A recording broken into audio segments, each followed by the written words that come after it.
Member Senator Durbin as well, and the distinguished members of this committee. I appreciate the opportunity to be with all of you today and talk about the important matters and work that the Department of Homeland Security does every single day. The Department of Homeland Security... Hey, could maybe pull the microphone closer to you, please? Okay. And the red light is on? Yep, it is. Okay, proceed. The Department of Homeland Security was established in the aftermath of 9/11, one of the darkest days in our nation's history.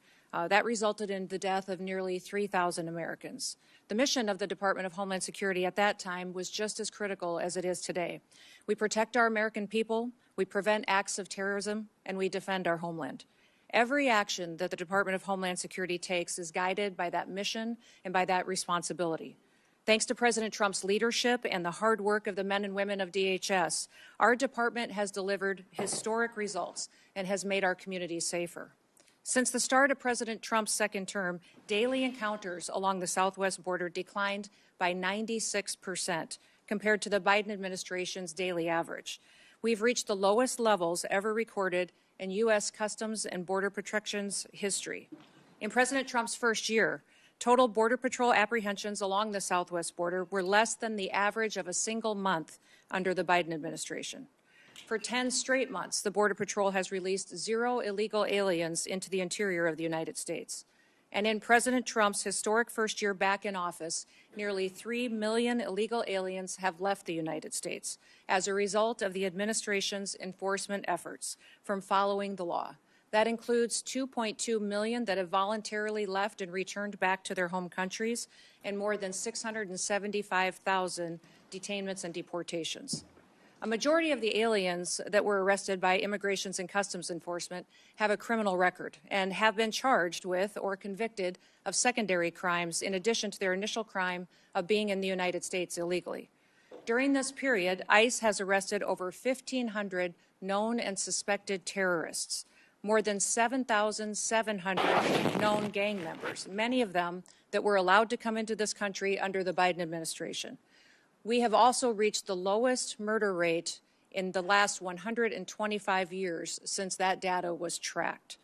Under President Biden, more than 450,000 unaccompanied alien children went missing or were lost due to the dangerous open border policies that were embraced. Under President Trump, the Department of Homeland Security and the Department of Health and Human Services have already located over 145,000 of these children and returned them back to their families and back to people who care about them. And we will not stop until every single one of those children is found. Fentanyl trafficking at the southern border is down. It's been cut by over 56% because of that secure border and the enforcement actions that have been taken there. And that's compared to the same period of time in 2024. The Coast Guard has seized enough cocaine the past year to prevent quantities capable of killing more than 193 million Americans, and it's kept them off of our streets. In fact, total interdiction efforts under the Trump administration have prevented 1.7 billion lethal doses of drugs from killing our next generation of Americans. These results reflect the fact that we are enforcing the laws that Congress has passed. I want to address the dangerous environment that our ICE officers face on the streets today. They are facing a serious and escalating threat as a result of deliberate mischaracterizations of their heroic work and rhetoric that demonizes our law enforcement. DHS has documented an 8,000% increase in death threats against our ICE officers and their families, as well as more than 1,300% increase in assaults while carrying out the lawful enforcement operations that they do every single day.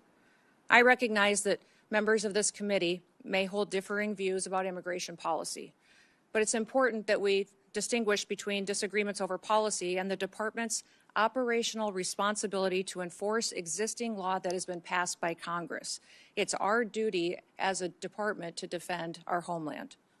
The latest Democrat-led shutdown of DHS is reckless, it's unnecessary, and it undermines the American national security, and it harms the men and women who work at DHS and their families. Despite the House passing a bipartisan, bicameral full-year DHS funding bill, it is Senate Democrats who've chosen not to fund the department and have held this department hostage.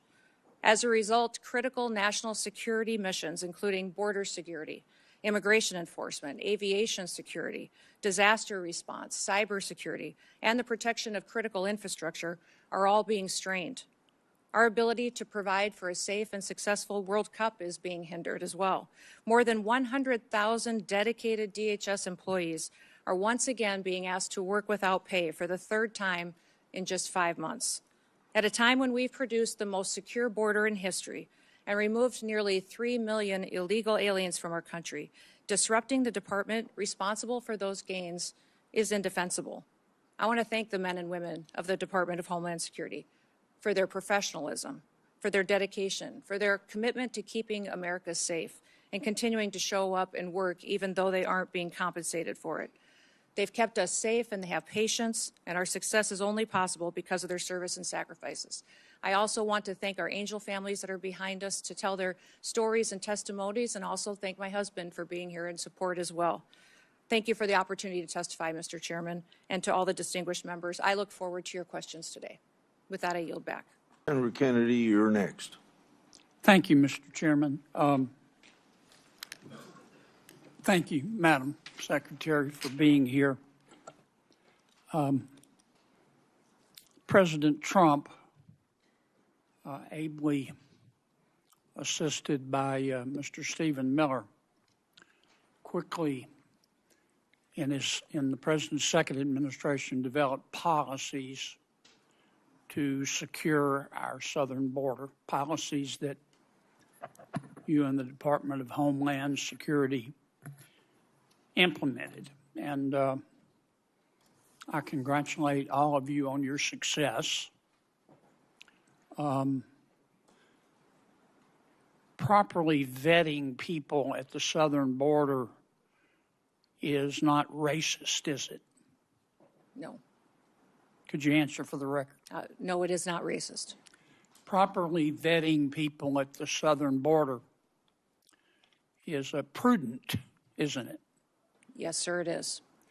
And to do that, we need the Border Patrol, do we not? Yes, we do. And we also need ICE, do we not? Yes, we do. Okay. I just wanted to get my congratulations on the record. I believe you have a policy, Madam Secretary, that you have to approve all contracts at your department over $100 million. No, sir, I have a policy in place that I review contracts. My deputy chiefs have the ability to review anything under $5 million. Above that, I evaluate and look at. Okay. And you do that, I understand, to try to curb waste and abuse of taxpayer money. Is that right? Yes, sir. In fact, it's been extremely effective. We've saved the taxpayers over $13.2 billion just by evaluating contracts, negotiating lower ones, and canceling ones that aren't necessary to do our duties.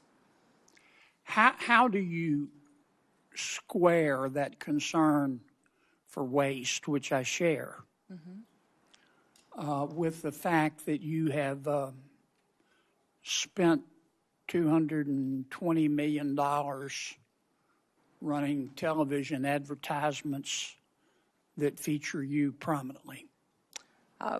Sir, the president tasked me with getting the message out to the country and to other countries where we were seeing the invasion come from, with putting commercials out that told them that if they were in this country illegally, that they needed to leave, or we would detain them and remove them, and they'd not get the chance to come back to America the right way.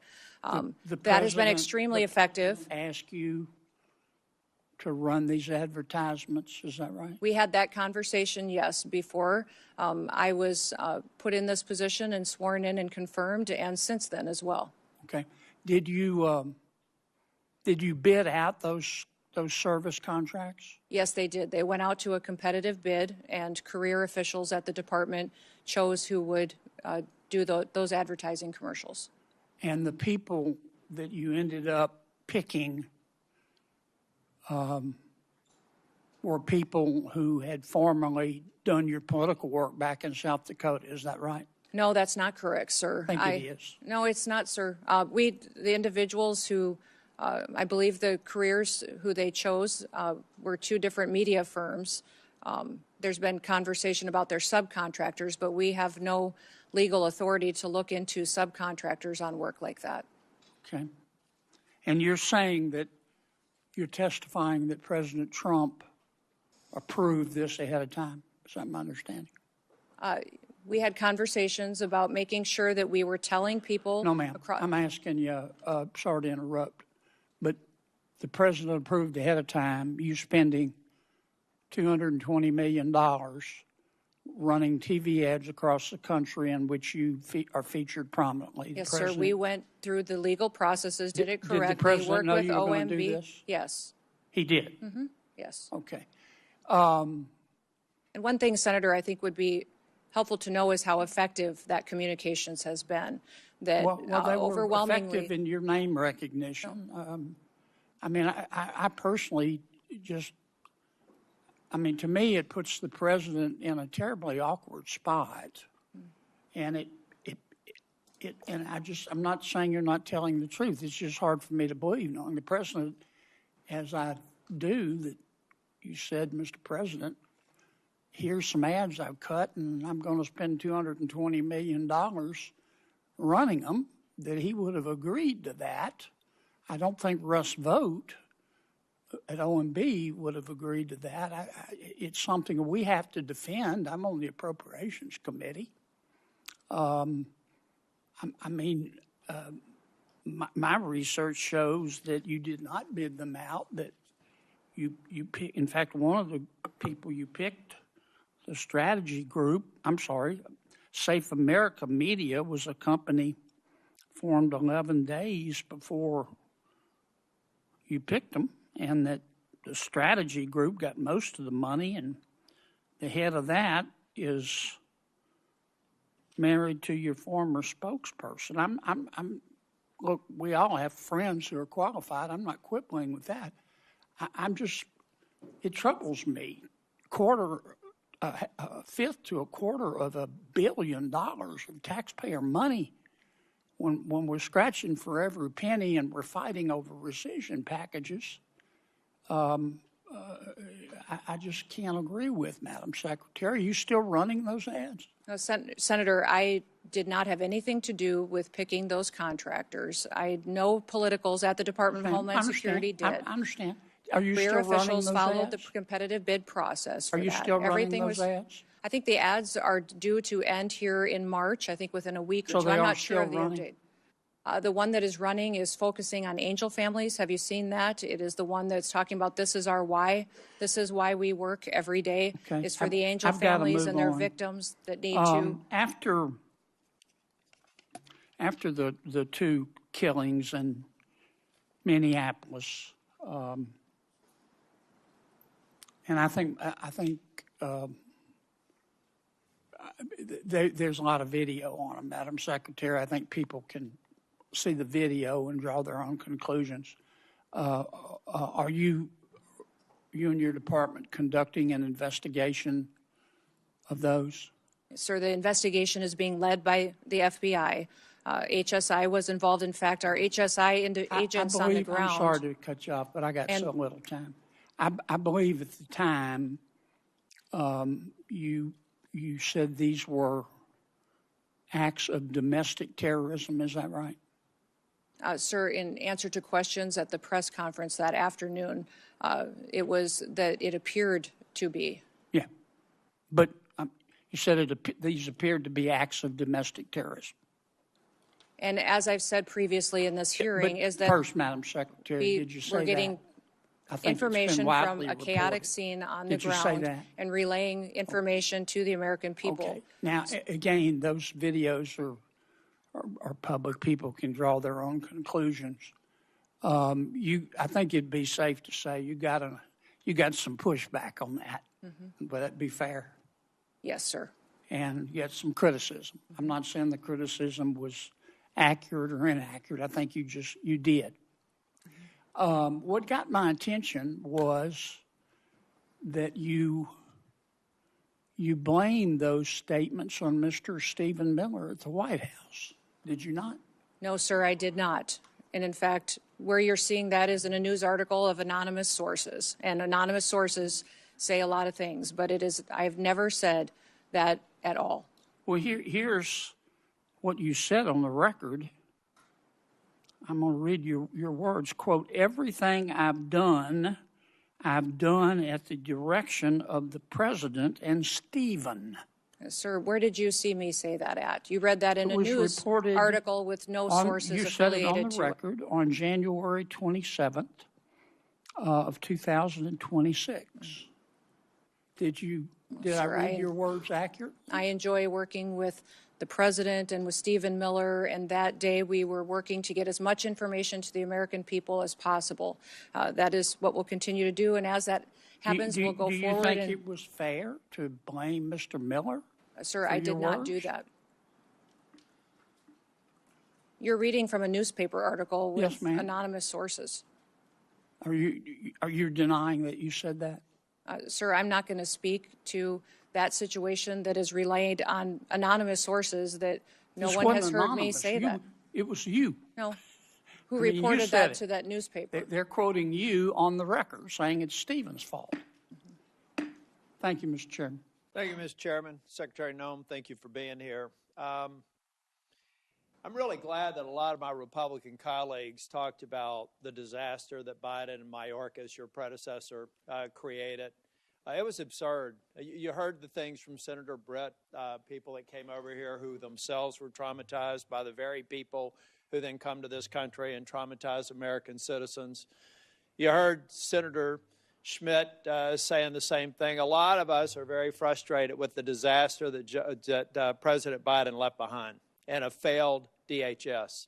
It's why I'm angry, and it's why I've been critical of you, Secretary Noem, because we're missing an opportunity. Ladies and gentlemen, one of the reasons President Trump won a year and a half ago is because people were sick and tired of a Democratic administration's open border policy and allowing millions of people to come to this country, 1.7 million called gotaways. We don't even know where they are, but we know when you pay a premium to a cartel to get them into this country, they're bad people. Now, why have I been critical of Secretary Noem? Because I don't think we're focusing on, we have limited resources. ICE can't be everywhere at once. There's very few people in Capitol Hill that support law enforcement more than me, including the sworn ICE officers. In fact, I've just been told, fortunately, in about a week and a half, we're going to get a plaque on the wall over the Capitol, thanking the Capitol police officers and all the agencies that responded on January 6th. All those thugs have actually been pardoned, and yet we haven't thanked the Capitol police officers for their work here. So when I say I'm unapologetically pro-law enforcement, you can count in every single sworn officer in Homeland Security. So why am I disappointed with Secretary Noem? Because we're not going after enough people who did this damage at the expense of running numbers that Stephen Miller wants out of the White House. We just want numbers. We want 1,000 a day, 6,000 a day, 9,000 a day, because numbers matter, right? No, they don't matter. Quality matters, not quantity, quality. And what we've seen is a disaster. Under your leadership, Ms. Noem, a disaster. What we've seen is innocent people getting detained that turn out are American citizens. I could talk about the culture that's been created here with Stephen Miller aiding and abetting. I heard first reports that he was the one that said it was a domestic terrorist situation where 2 people lost their lives in Minneapolis. I've heard that report. Maybe you can refute it. I don't know that we'll have time for you to respond because I'm giving you a performance evaluation here. I'm not looking for a response.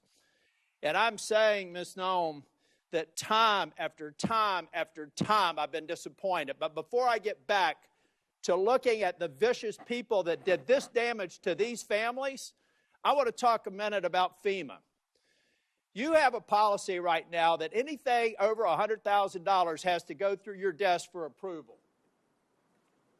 I asked my staff, because I'm a management consultant, I don't try to do cheap shots in here, but the facts do not lie. This is your administration for FEMA response. This is President Trump's first administration. Which one would you like to have? If you're a state that has a $60 billion disaster, your biggest disaster in South Dakota that I can tell that when you were an elected official was about $500 million. So 1/100th of this single storm, where thousands of people are hurting in North Carolina, and you're just barely catching up. This is what competent FEMA leadership looks like. This is what incompetent FEMA leadership looks like. And people are hurting in Western North Carolina from the most significant storm they've ever experienced. This is what we need more of. I'm convinced you can't do it. If you're requesting a review of $100,000 and up, then it begs the question, why? Why would you be involved in that? Why would that be a policy? And in a minute, I'll ask about some people that are involved, some special government employees. Why are they involved in it? Thank you. Senator, no. That $100,000 only had to do. And I will hold the clock until I finish. Okay. The bottom line is, I've done the analysis, and you can say whatever you want to. I've worked with a Democrat governor. I've worked with a Republican governor. I've worked with fiscal research. We have people contacting my office now to get the information to better understand the failure of this department. You failed at FEMA, and in fact, if I get to it, actually, why don't I cover this right now? The Homeland Security Act of 2002 expressly prohibits the Secretary of Homeland Security from restricting or diverting FEMA resources from the agency's mission. Based on your disaster response, the chart that I just showed you, I have reason to believe that you're violating the law, either knowingly or unknowingly. So I'll be asking and getting a submission to the record, submitting a question for the record, what the total amount of FEMA reimbursements are currently being held by DHS, awaiting for final approval. Held by DHS, awaiting for final approval for an agency that you should not be obstructing the disbursement on. I'm going to give you time to answer to it under penalty of perjury so that we can get it right. Now, going back to Minneapolis, why can't we just say we made a mistake? I will ask you one question, if you can just give me a quick response. Who does Tom Homan work for? You or the president? The president. Okay. Why is that? Because I believe the president recognized that you weren't getting it done in Minneapolis, and you're putting us further away from pointing to this. We're beginning to get the American people to think that deporting people is wrong. It's the exact opposite. The way you're going about deporting them is wrong. The fact that you can't admit to a mistake, which looks like under investigation, is going to prove that Ms. Good and Mr. Pretti probably should not have been shot in the face and in the back. Law enforcement needs to learn from that. You don't protect them by not looking after the facts. Not only should the FBI be investigating it, but every single law enforcement agency in that jurisdiction should be invited to it, so our law enforcement officers do not have this pall cast upon them. One of the reasons why ICE officers are having threats, and damn the people that threaten ICE officers, because so many of them are doing a good job, is because you've cast a pall on them by acting like we should investigate things differently. Officer-involved shootings have a formula that we should go through every time. And we're not going through that formula. As a matter of fact, in Ms. Good's case, I think that they were even saying that maybe there wasn't even a need to do it in the DOJ. I hope that that's changed. But I'm telling you, it was a civil rights review. I saw your frown. You can correct me if I'm wrong. But originally, Blanche said there wouldn't be an investigation. Folks, law enforcement, we've got to have their back. We've got to make it clear when they make a mistake, then they get corrected for it. But you don't walk away from it, and you've done it too many times.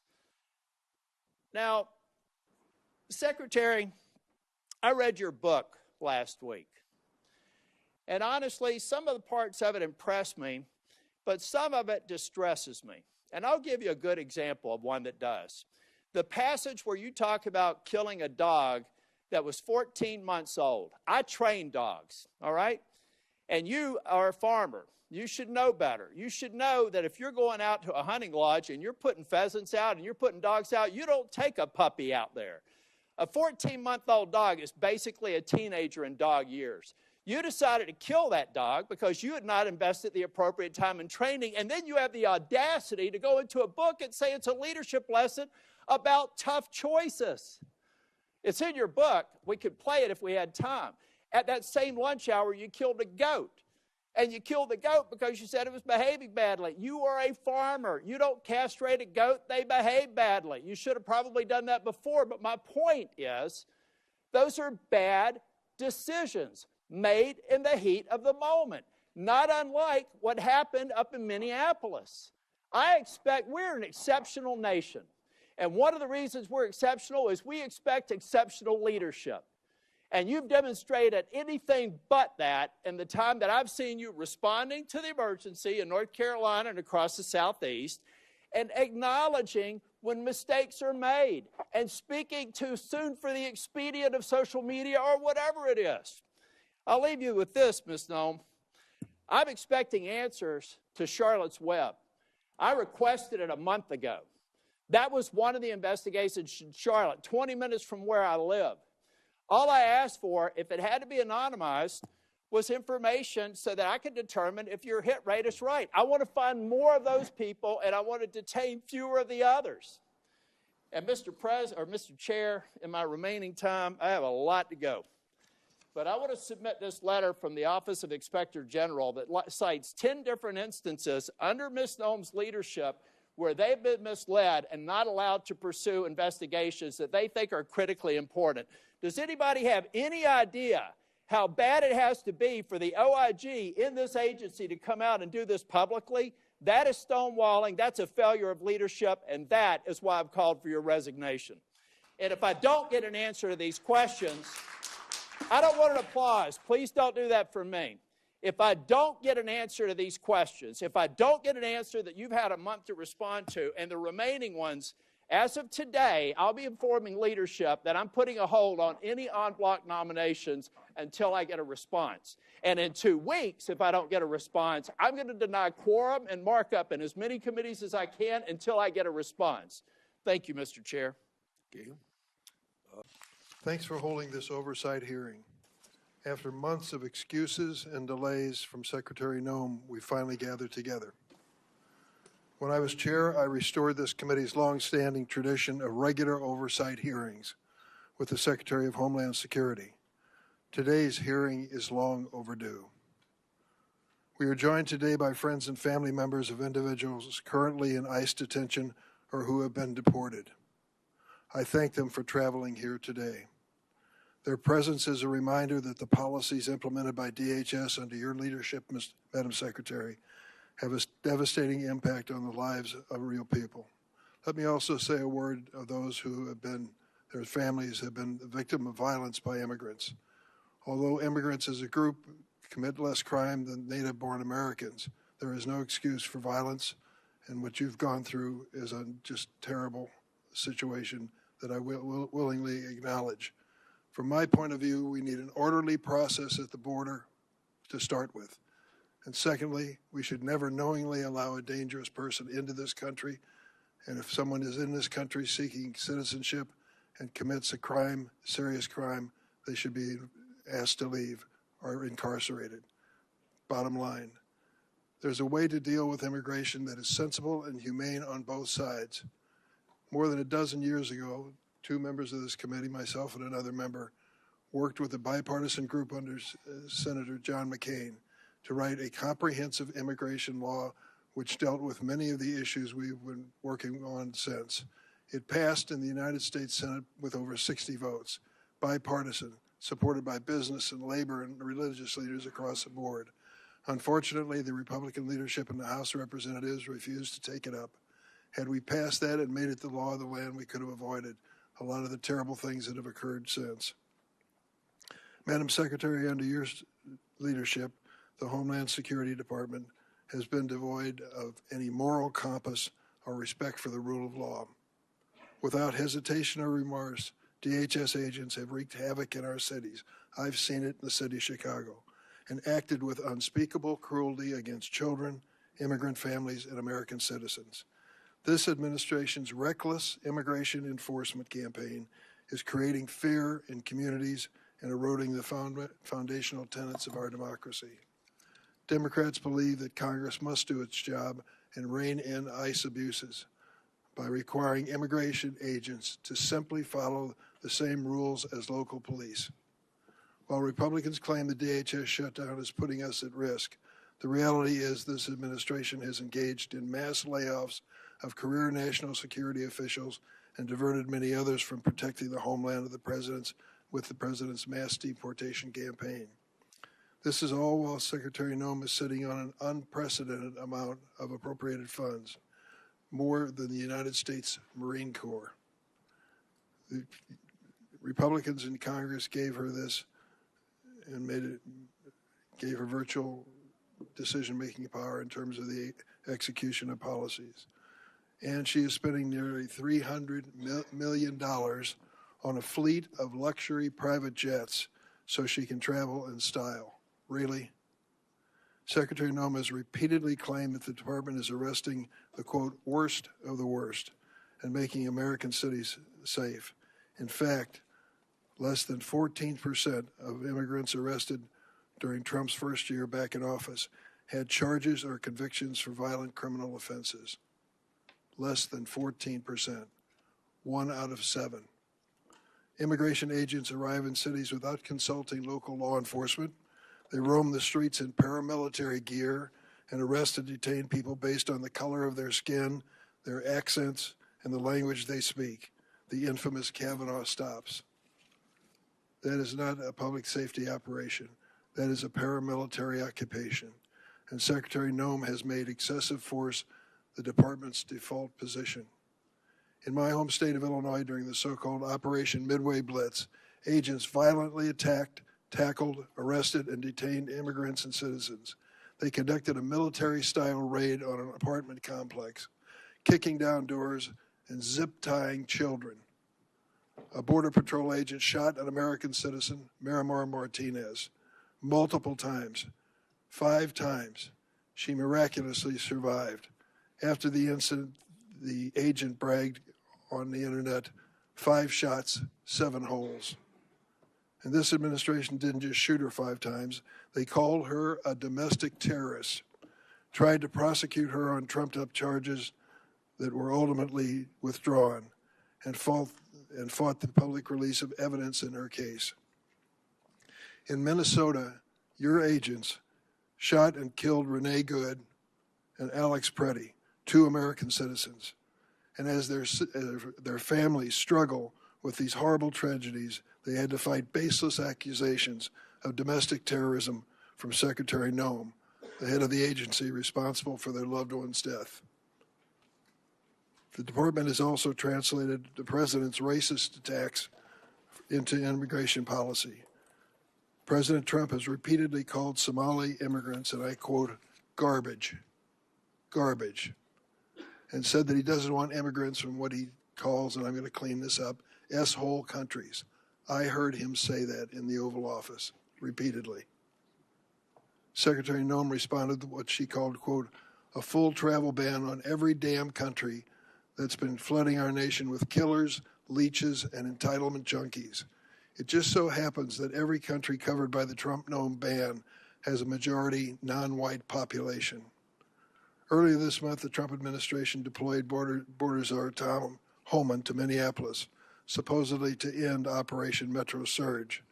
The president is reading his sinking poll numbers and finally recognized the American people are sick and tired and fed up with this heavily armed, masked secret police agents causing chaos in our cities. But the reality is the administration has not backed down from Stephen Miller's 3,000 person a day arrest quota. Meeting this quota is impossible without continuing indiscriminate enforcement. There simply are not enough of the so-called worst of the worst to do it. ICE agents are even arresting trafficking survivors like Luna, who was abused for years. In February 2025, the Trump DHS found Luna's application for a trafficking visa was bona fide. Today, Luna is still in detention. DHS has launched a cruel scheme to purchase massive warehouses for detaining immigrants, some designed to hold 8,000 people. To put that in perspective, our largest federal prison holds 4,000. Listen to what the U.S. Conference of Catholic Bishops said about this. The thought of holding thousands of families in massive warehouses should challenge the conscience of every American. Whatever their immigration status, these are human beings created in the image and likeness of God, and this is a moral inflection point for our country. Even with tens of billions of dollars at your disposal, the administration already cannot meet the basic needs of the 65,000 people currently in immigration detention. Detained individuals, including children and infants, are subject to abusive conditions and inadequate medical care. This includes Liam Ramos, the 5-year-old arrested with his father in Minnesota, who became ill in detention, and Amalia, an 18-month-old baby who became so sick with a respiratory illness she was hospitalized for 10 days, only to be returned to detention and denied medication. We have also seen an unprecedented number of deaths in ICE custody. 7 people died last December alone. 9 have died this year. This includes Geraldo Lunas Campos, who was choked to death by guards. This unavoidable tragedy was classified as a homicide by the county medical examiner.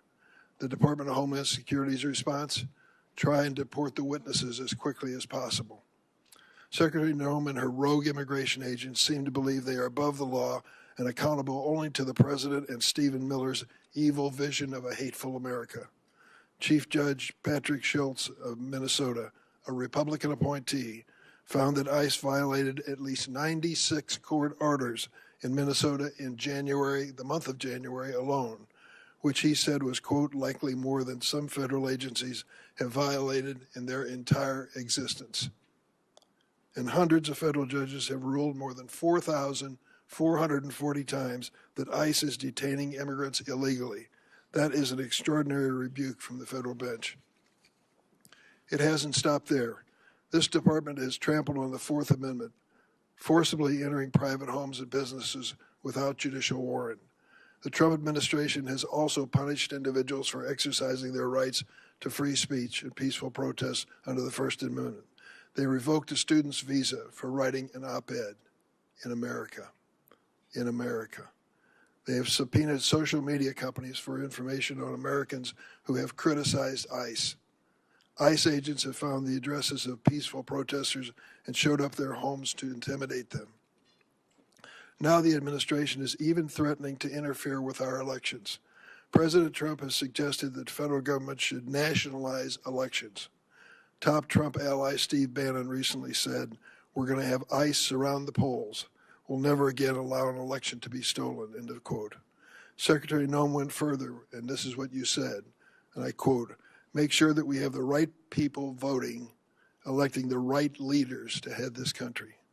And the administration has threatened immigration enforcement surges if state officials do not turn over their voter rolls and raided an election office in one swing county. We must ask, what is President Trump's endgame for this reign of state-sponsored violence against America's own citizens?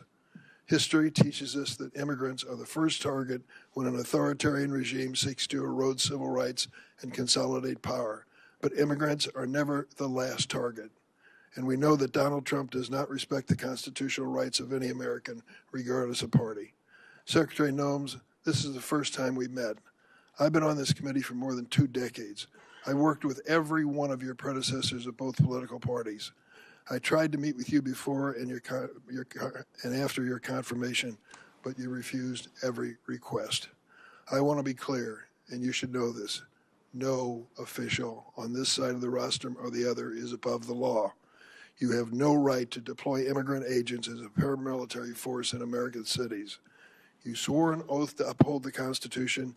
You have an obligation to answer questions posed by the member of this committee so that meaningful accountability can begin for the terror we are witnessing in America every day. Very much for coming.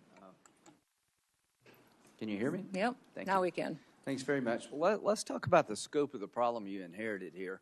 My Democratic friends said that sensible immigration is what they've been pursuing, talked about the Gang of Eight and a lot of things I've worked on with. Would you say that the 4 years of Biden was sensible immigration? No. I wouldn't either. I would say it's an obliteration of the border. 11 million people came into this country during President Biden's term. He obliterated all controls.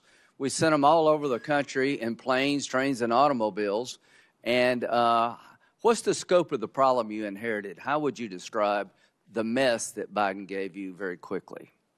Our country was in a chaotic time and invaded over our southern border. Millions and millions of people came into this country. For 11,000 unvetted. murderers, right? Yes, that is correct. 2,700% increase in people on the terrorist watch list, right? That's correct. During his 4 years, President Biden allowed 2,700% increase of people on the terrorist watch list to come into this country.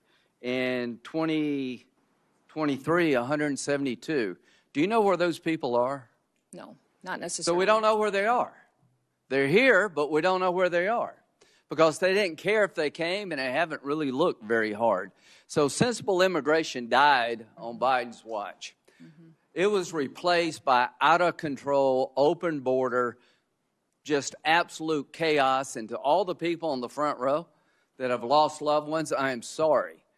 Your family members are a victim of an out-of-control, Democratic-led effort to obliterate the border, and every senator on this side of the aisle, that side of the aisle, did nothing about it. Now, they want to talk to you about problems we've had. Are these shootings being investigated in Minnesota? Yes, they are. They should be investigated in Minnesota. We want to have orderly processes. How would you say being an ICE agent is right now, the stress they're under? I think it's unprecedented for them every day. I think it's miserable. I think it's just a tough, tough job right now. And if they go too far, we will hold them accountable. But I just want the country to know these men and women who are trying to solve this problem that was created by our Democratic colleagues, you have no idea the mess they inherited. This country was overrun by illegal immigrants, murderers, rapists, and just average, everyday people. How many people did Barack Obama deport when he was president? The total, I don't know, but it was more than us. How many of them were violent criminals? So when a Democrat deports somebody who's here illegally, that's good government. When a Republican does it, we're Nazis and fascists. If you're here illegally, are you entitled to stay? No. They would allow you to stay. I want you to understand that these people have no interest in cleaning up this mess. In 2026, we're going to have an election about this, and they're openly saying, unless you're a violent criminal, you should be allowed to stay here. Is embezzlement a violent crime? No. Is it a crime without a victim? Yes. If somebody steals your stuff, even if they don't do it through force, is that a crime with a victim? Yes. So all of the Laken Riley, I think she was murdered by a man who was actually in custody. Are you familiar with the Laken Riley case? Yes, I am. Okay, she's a young lady about 60 miles from where I live. The man who murdered her was in custody, was detained by DHS, but was released because they had no bed space in Texas. He went to New York and committed a bunch of crimes. He winds up in Georgia and he murders this young lady. He was in our control. He was released not because he wasn't dangerous, because we had no place to put him. Do you agree those days are over? Yes. Do you agree the most secure border in American history has been achieved by you and those under your control? Yes. Working with President Trump. Are you proud of that? I am proud of that. So we're down to like nobody coming across. We went from a invasion to almost nobody. And I hope the American people will appreciate that's a good thing for you. Now, we're engaged in military action against the mothership of terrorism, Iran, which I hope will sink pretty soon. Do you think the threat level against the United States is up or down when it comes to radical Islamic terrorists? It's up. It's up? Yep. So you mean they actually may want to come here and hit us because we hit them in Iran? I don't think you have to be, a general to figure that out. Is the Coast Guard without funding? Portions of it. We're keeping some of the salaries paid, but So there's no funds in the appropriation bill for the Coast Guard. Is that correct? that is correct. Because your agency is not being funded. It's the one part of the appropriations bill where we haven't agreed on funding. Is that correct? Correct. So FEMA, no money, right? Coast Guard, no money. Really? Really? ICE, they have money because of the bill we did before. The Secret Service, are these people being paid? Yes, they are. They're being paid, but do we have money? Our law enforcement is paid, but their resources, their administrative They're not staff, being their paid out of contracting. appropriated funds Correct. this year, right? Correct. So in the appropriations process, we've got no new money for the Secret Service. Does that make any sense to anybody in America? Can we not understand America is under siege now? Likely to be attacked because radical Islam is under siege and they're going to hit back. And we're sitting here looking at each other and not funding DHS? If you want to reform ICE, great. Count me in. If you want to make DHS more professional, count me in. If you want to investigate bad shootings, count me in.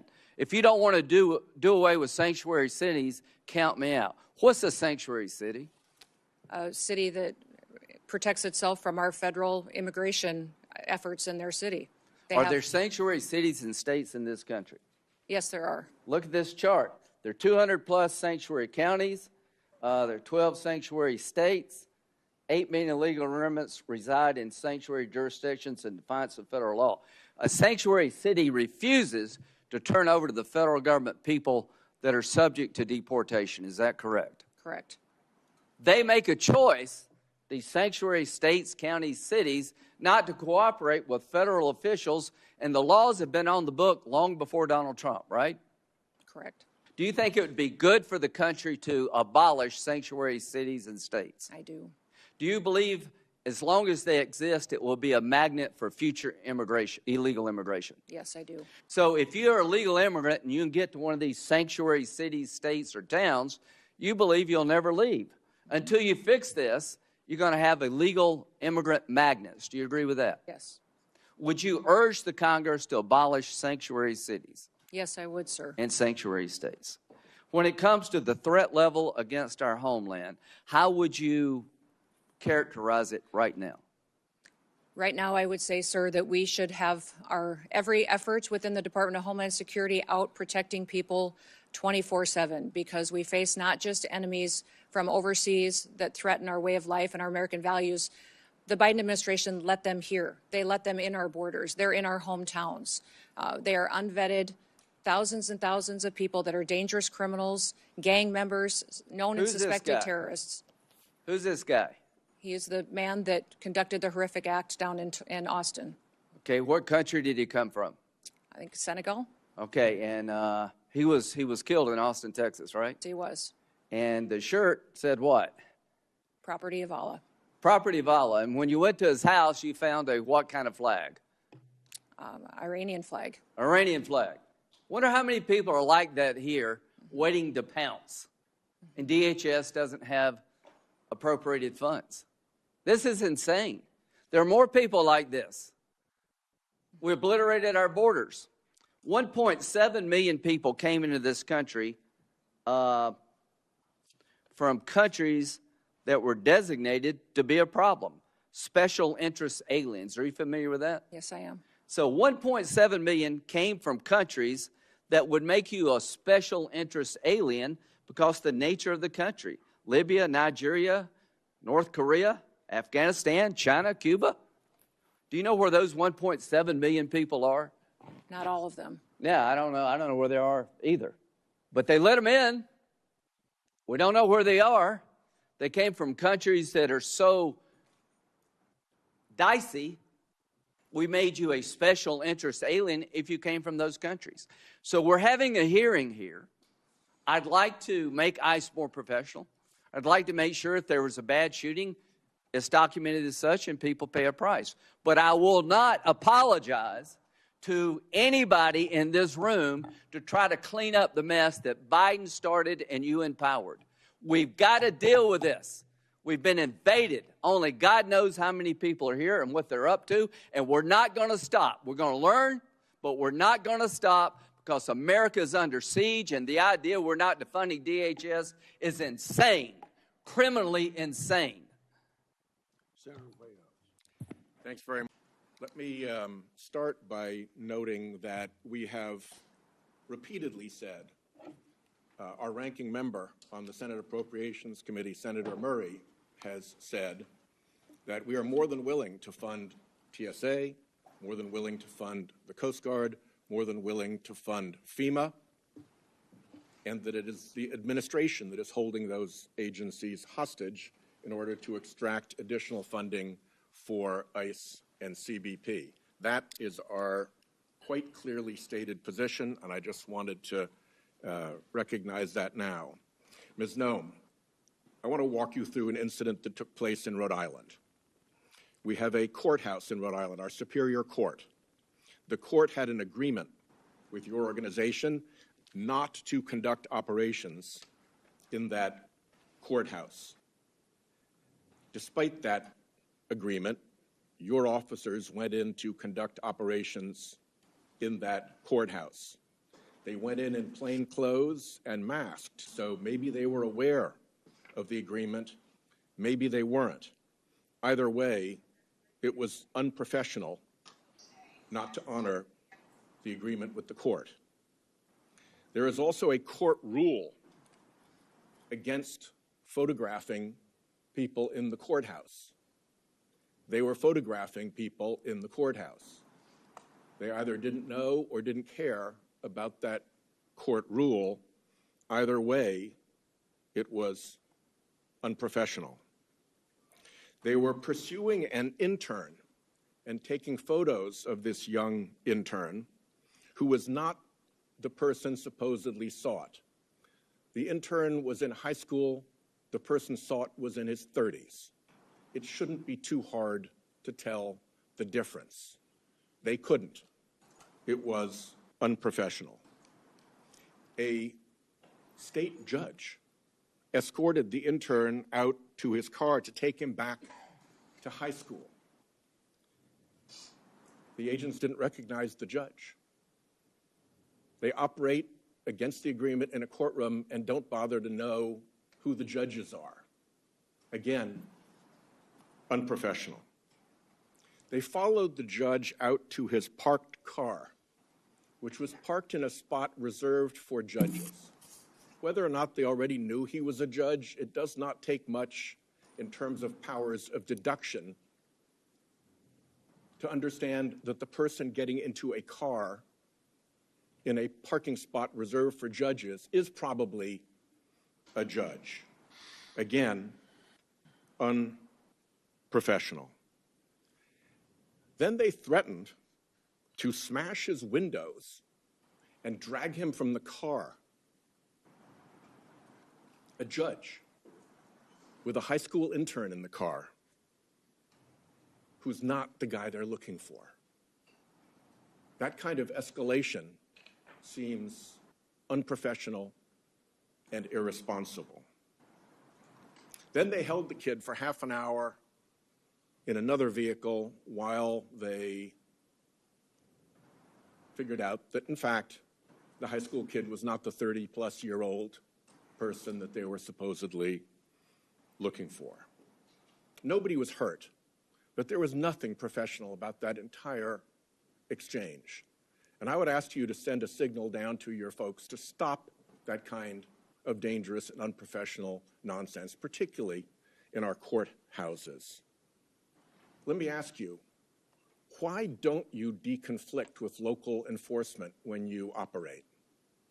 Our officers do. We welcome cooperation from local law enforcement and want them at the state level, at the local level, to cooperate with us so that we can continue to conduct our federal operations with the safety of the cooperation that comes from those types of agreements. Deconflicting and cooperating are two different things. They can overlap, but they are two different things. You deconflict when you plan an operation in another law enforcement agency's jurisdiction, like here, the court sheriffs, and let them know what you're going to do. This all could have been headed off if you'd spoken to if your people had spoken to the sheriffs first and said, we're concerned about this guy.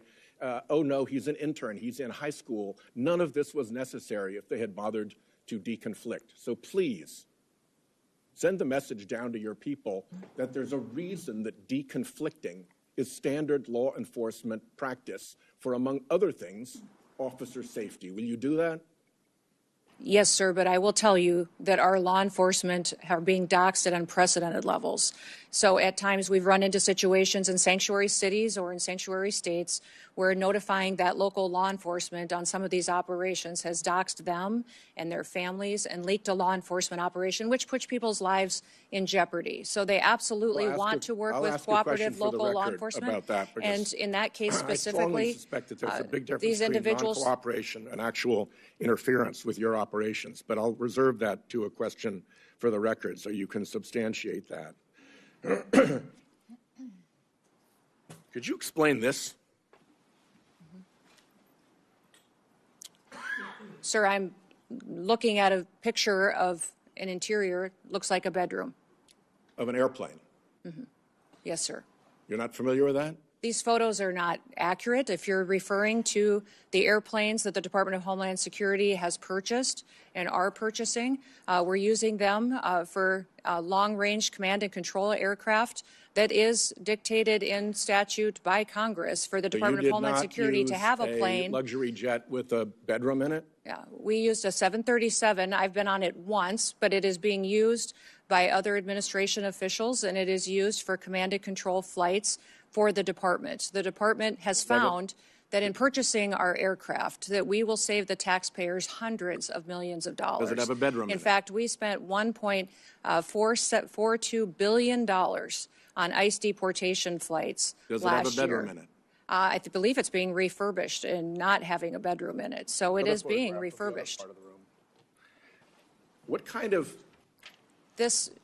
deportee justifies being flown out of the country in a luxury jet with a bedroom and accommodations like this? There are aircraft being purchased that will be utilized for executive air travel and for deportations. Well, if you remember, in the past, we have used jets of this size and this configuration for deportations in the past. If you remember, in this configuration, by this configuration, you mean with a bedroom and luxury accommodations like this you've used for deportations. Is that true?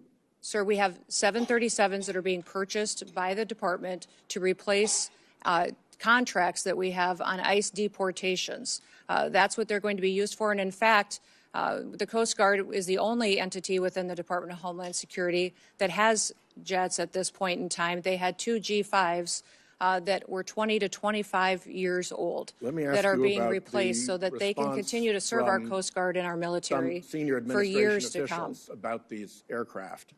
They've been reported as saying, although they don't want to say publicly this, but individuals described as senior administration officials have described these airplane purchases as the world's worst deal and an abuse of federal funds.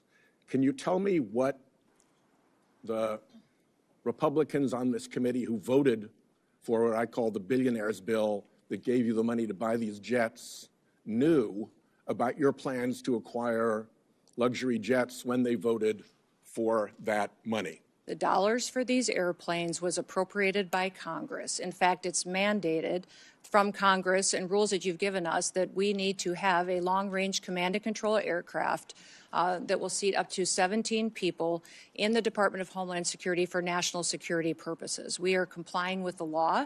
Those planes are being refurbished and will be utilized for that, and they'll be utilized by members of the administration and other components. First, they will also cut our costs, sir, by almost 40%. We are saving the taxpayer 40% by purchasing our own aircraft and operating them rather than being susceptible to the contracts that they have today. We have an extra 2 minutes to fill in the filibuster there. I'll give you 30 seconds beyond the 44 seconds you got now. Truthfully answer a question for the record about your role in stopping the civil rights investigation into the Minnesota shootings? Sir, I don't know what you're talking about. I did not stop any investigations whatsoever. Will you testify truthfully if you get a QFR? Yes, I testify truthfully. I did not And will you stop. testify in the District of Columbia federal court contempt proceeding? Sir, I do not know what you're referencing, and I would hope for some context. The federal district court contempt proceeding related to the deportation, contrary to a court order, of individuals to Venezuela. Will you testify in that proceeding? Sir, I think that you're referencing something that I have a gag order to. But I can certainly follow up with you. My time's up. Thank you. Senator Durbin. Thank you, Mr. Secretary. Secretary Noem, the nation has watched horrified as immigration agents killed Renee Good, Alex Pretti. In Chicago, one of your Border Patrol agents shot Miramar Martinez 5 times after ramming her car. You and your agency rushed to brand these victims as, quote, domestic terrorists. We have ample video evidence and eyewitness testimony proving you are wrong. Your statements cause immeasurable pain to these families. Let me give you an opportunity to do the right thing. Do you retract these statements identifying these individuals as domestic terrorists? You know, Senator Durbin, when we have these situations happen, we always offer our condolences to those families, and I offer mine as well. These are tragic situations, and I can't imagine what these families go through in losing a loved one. What I will say is we always work to provide the American people with as much information as possible, that we're relying on reports from the ground and from agents that are there, and working to be transparent, and we'll continue to do all that we can to provide the accurate information and the facts to people as we can. Where did you get that information? In a recent hearing before the HISGAC committee, CBP and ICE officials testified under oath that their agencies did not inform you that Pretti was a domestic terrorist during that hearing, stated during that hearing.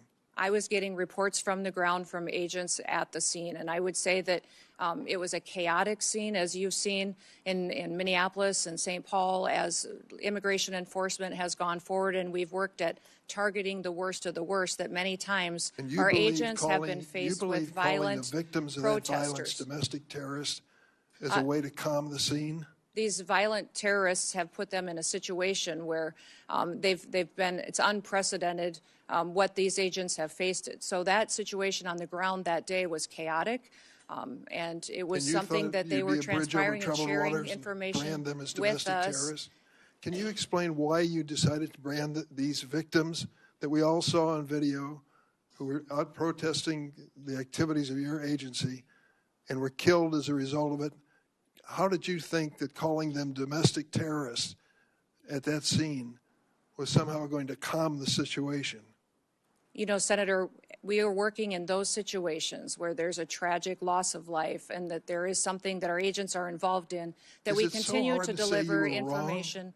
Is it so hard to say you were wrong? We continue, as these investigations continue to go, we will provide, I absolutely strive to provide factual information, and we'll continue to do that. And when you fail, do you admit it publicly? Absolutely. We always know that there's room for improvement, that we will.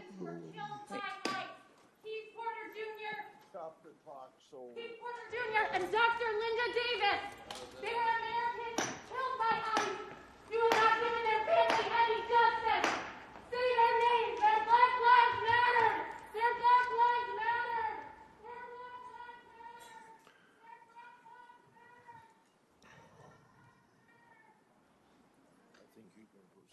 Thank you, Mr. Chairman. I want to turn to another incident where DHS is concealing the facts from the American public.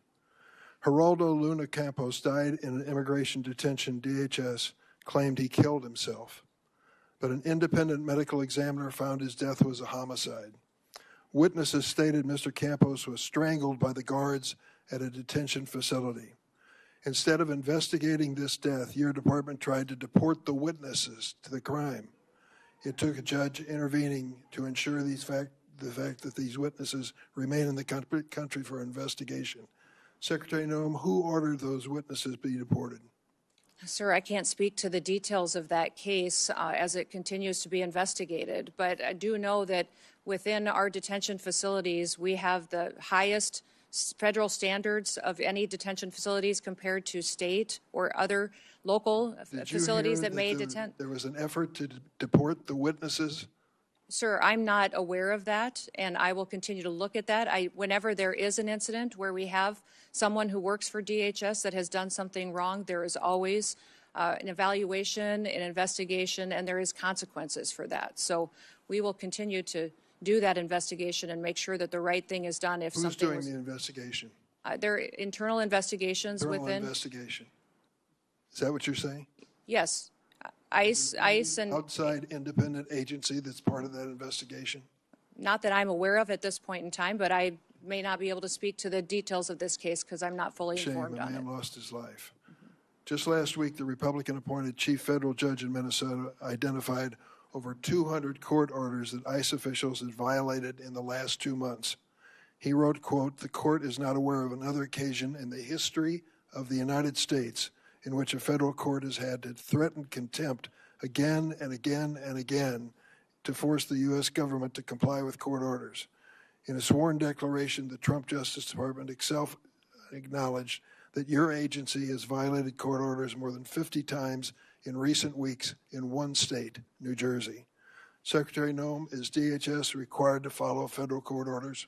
Yes, sir, and we do comply with federal court orders. How do you explain that your agency has repeatedly violated court orders, as your own administration has admitted? Sir, we follow court orders, and when they apply and when the jurisdiction and decision is applicable to a federal agency like ours. I'm sorry, would you clarify what you ended that with? We follow court orders when they are given to us. Federal court orders we follow, So absolutely. these judges are wrong? No, I'm not saying that they're wrong, and I can't speak specifically to that statement that was given. Let me ask you about DACA. Are you familiar with the program? Nope. Do you understand the people that are covered and protected by DACA have to go through a background check, which includes a criminal check? Yes or no? Yes. You do? Last week, your agency informed us that last year ICE arrested 261 DACA holders and deported 86 of them. We learned about a DACA recipient who'd lived in this country for decades, was arrested by ICE at her green card appointment. In tears, she hugged her daughter goodbye. She was deported to Mexico within 24 hours. Madam Secretary, why have you deported dozens of DACA holders who had to comply with a criminal background check to be eligible for DACA? Sir, we follow all laws as applicable to the Department of Homeland Security Why and did how you we deport handle them? detainment and deportations. Why did you deport them? I don't know the details of that specific case you just read, but I'll look into it, sir. But we ensure that we follow the law that applies to our department and who we detain and who we deport back to their home You countries. clearly violated the law if that is the case. Let me ask you about the fact that 85% of the 400,000 immigrants that ICE arrested during President Trump's first term in office had no violent criminal record. The president said over and over at his rallies, "We're going after the worst of the worst, the terrorists, the murderers, the rapists." And then it turns out that 85% of the people you've gone after have no criminal history whatsoever. How do you explain that?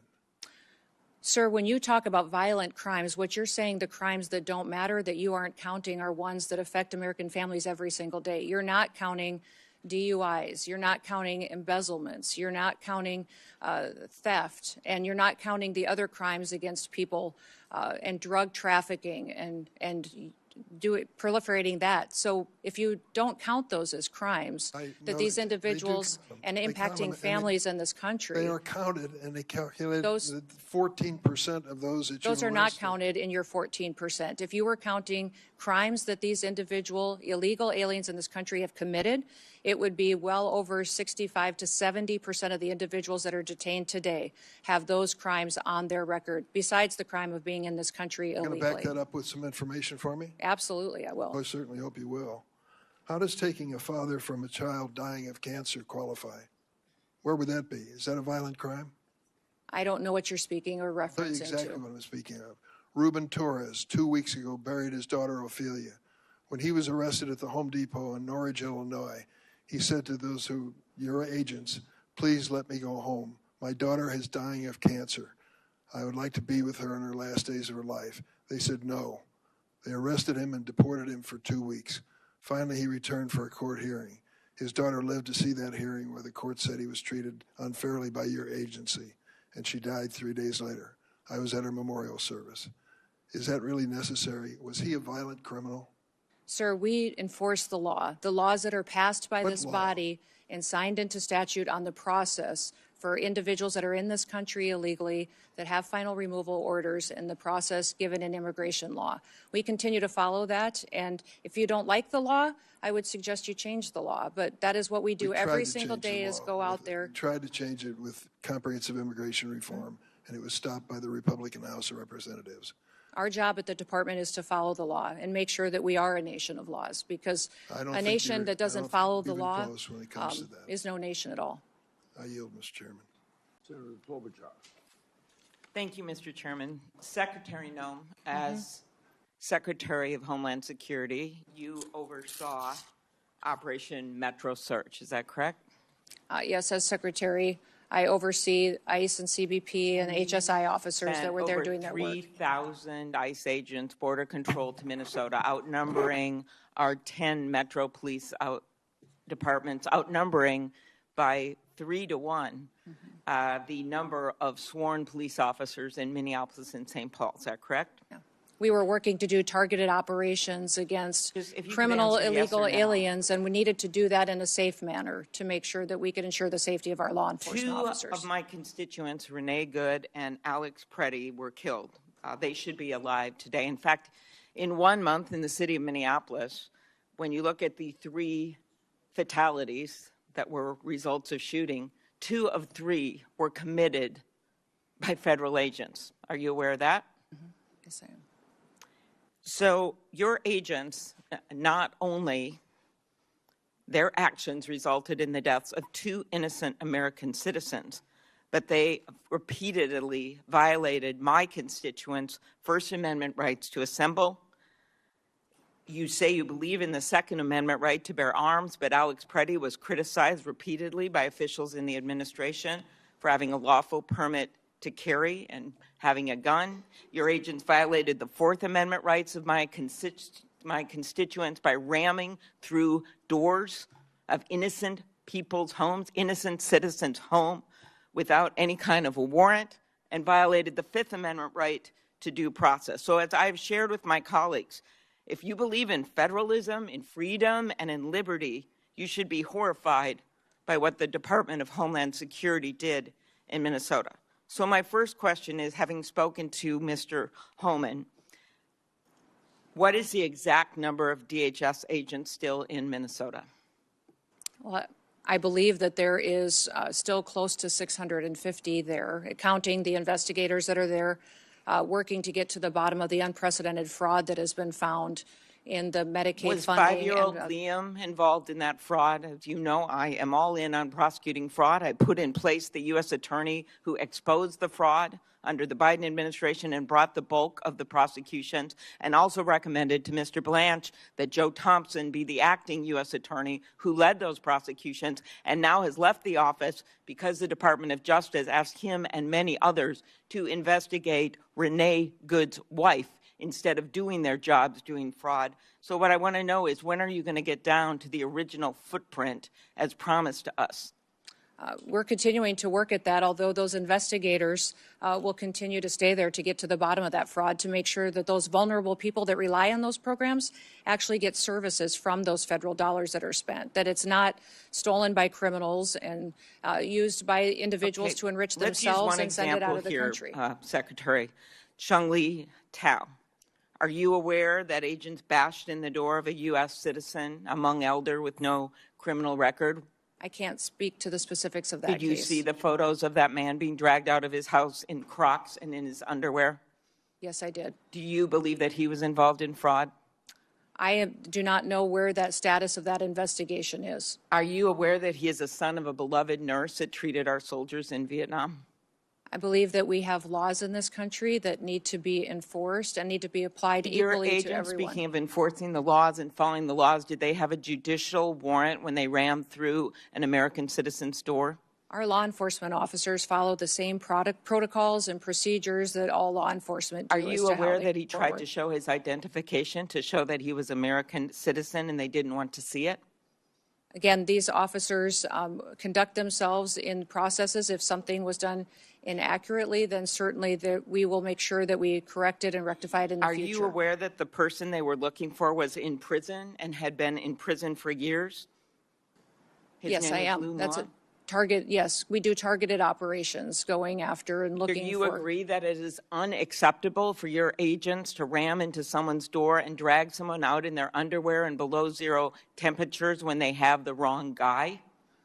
Our officers conduct targeted operations and utilize the law processes that are given to them and the You will not answer tools. that you think that's wrong. They needed to identify that individual, and They couldn't identify him by looking at his identification. Instead, they had to drag him out, throw him in a car, and drive him around for an hour.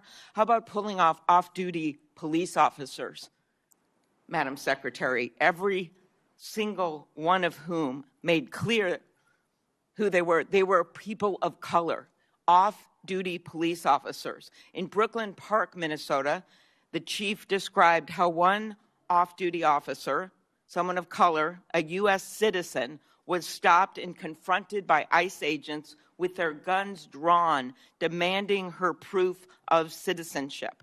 As Chief Bruley said, I wish I could tell you that this was an isolated incident, but the other chief said it had happened to their own officers. Why were these officers stopped? We have thousands of law enforcement operations that we do every single day. Do you think they were stopped because they were people of color? Were they racially and drug profiled? traffickers Ms. off Noem. our streets. When I look at these American families that have been victimized by criminals that we have removed from cities and from communities, I'm grateful for the work that our ICE officers do. And by your only Are you focusing, defending stopping I would like off-duty to hear you police talk about officers some of the of color operations and that we've done dragging a to Hmong bring elder people out of to his justice. home? When you only talk about these situations like this that we are conducting, and you don't talk about the good work that they do to protect people from being victimized by people that are in this country that want to conduct violent crimes against them or take advantage of them.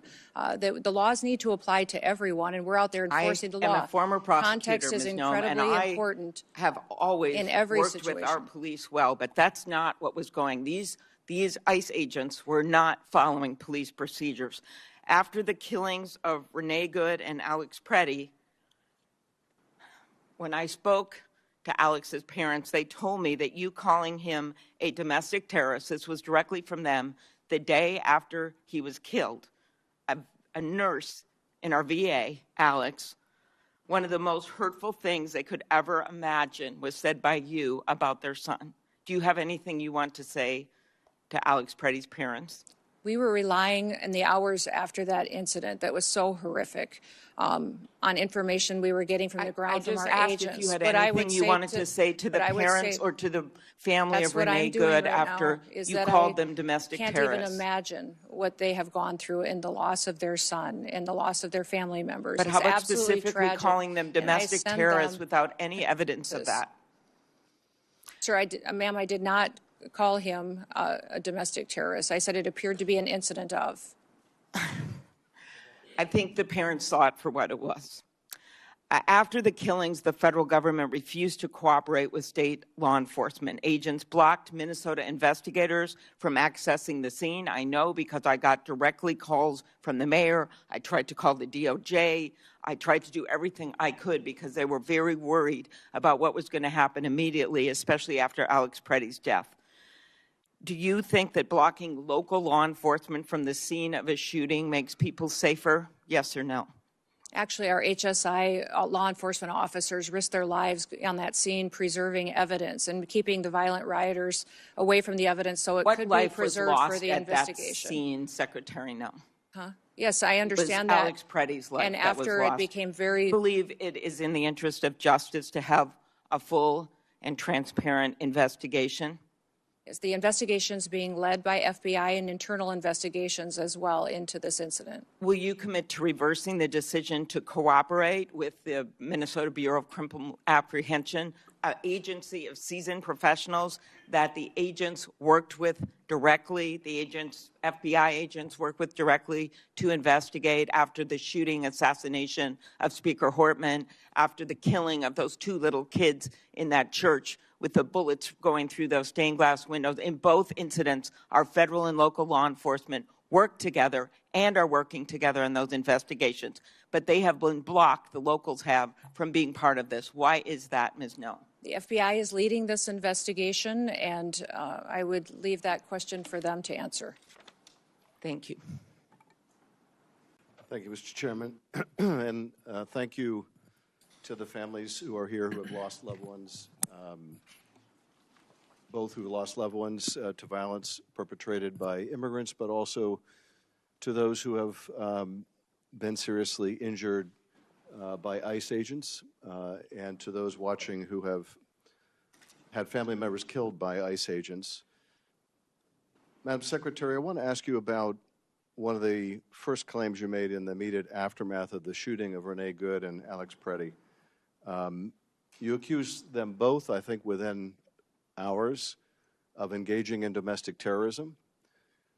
You've testified earlier that you did so based on preliminary field reports. Who told you that these two victims were engaged in domestic terrorism? Where did you get that information from? I've said before, and will repeat again for you, Senator, that those reports were coming from on-the-ground agents that were there. It was a chaotic scene. So you spoke to agents on the ground who told you they were domestic terrorism? Yes. Domestic terrorists? My team was working with me, talking to those agents on the ground to relay as much information as possible that we could to the American people. Your team told you that people in Minneapolis said they were domestic terrorists. Did they tell you whether they had any basis for that claim within either minutes or hours of the shooting of Alex Pretti and Renee Good? Sir, if you look back at the day of January 24th, there was a press conference earlier in the day, and then I held one hours later. So I'm asking and we were also asking you, did you determine whether there was any basis for the sensational claim, a claim that proved to be utterly false, that these two victims were engaged in domestic terrorism?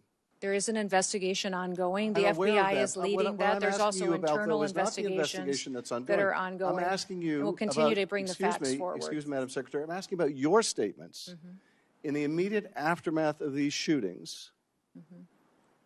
Your statements based on completely unvetted information that if it was even provided to you proved to be utterly false, that you were content to tell the whole country.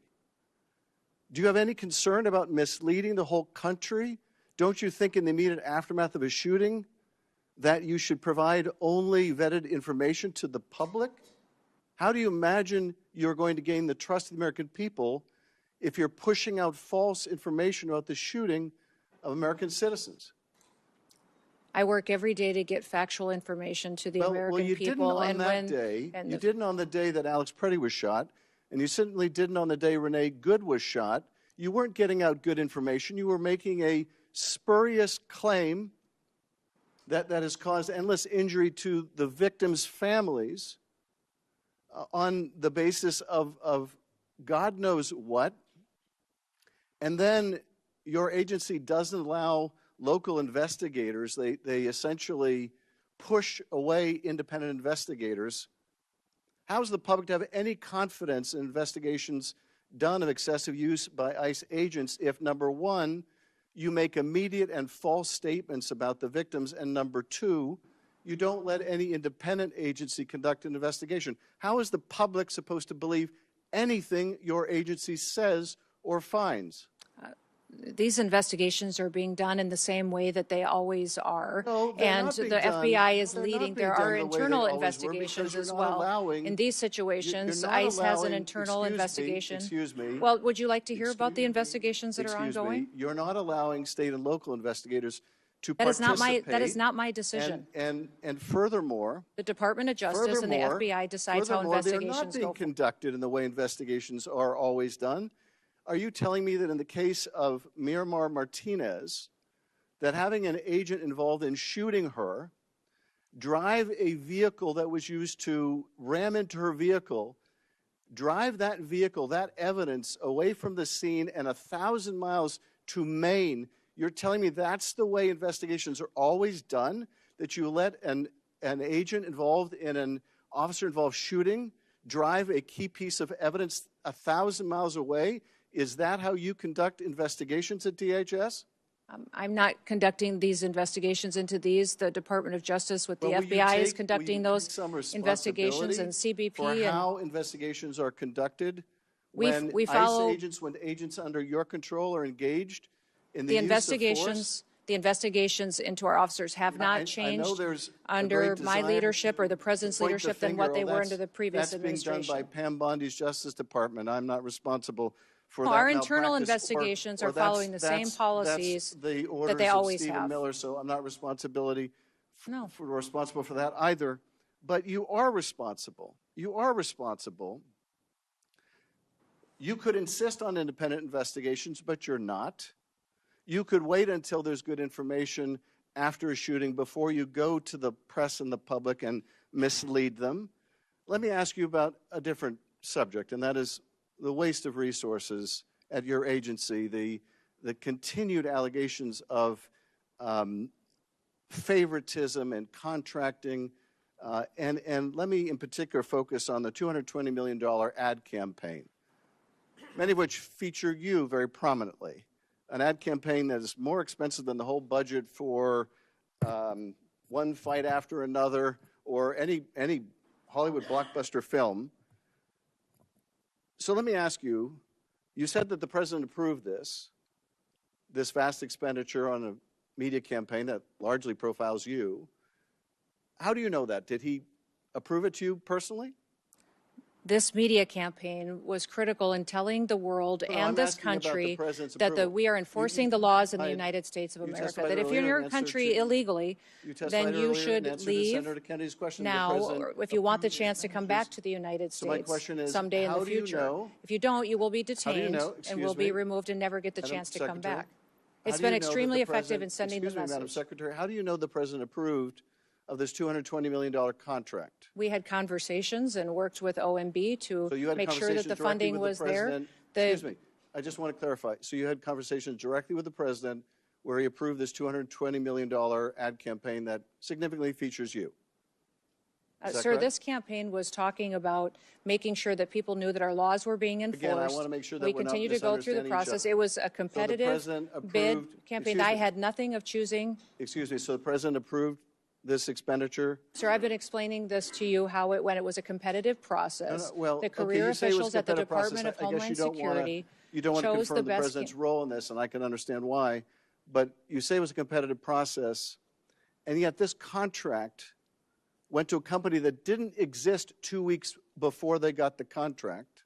Sir, I can't speak And- to that. I don't No, know the name of that company. You're I'm sure saying you it- can't speak to it, but let me ask you this. Are you saying it's just a coincidence? It's just a happy circumstance? It's just a saying that- a fortuitous event that 143 million of that went to a subcontractor that you worked with extensively as governor in South Dakota or during your campaign, that is just coincidental? The same process was followed for this So it's- media so it- contract than any so- other so media just a- contract that's just- happened. just a with coincidence the then. Department of Homeland And- Security. I had and- nothing to do and no political You had had any nothing to do with it. Nothing no to do with it. So choosing of who the just a contractors coincidence- and we don't excuse have a me, legal process just for a weighing in on coincidence subcontractors. also- It doesn't exist. Excuse me, just a coincidence also then that this $143 To ask million questions, you should want excuse the me, I'm answers. trying to ask a question. You're trying to So say that this just- was a political just- decision and it just absolutely another- was not. I'm just asking you. So it's just a coincidence that a $143 million subcontract went to the husband of your press person, also someone that Corey Lewandowski, one of your special government employees,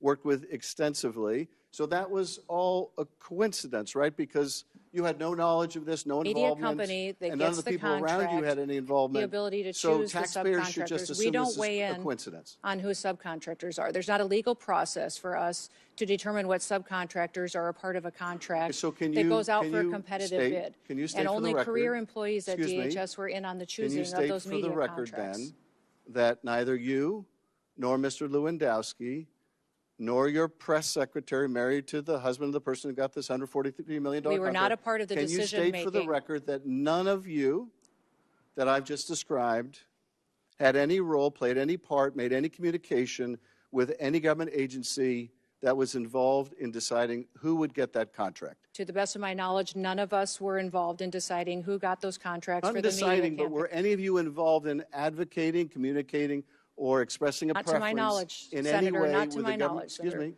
Let me just finish the question.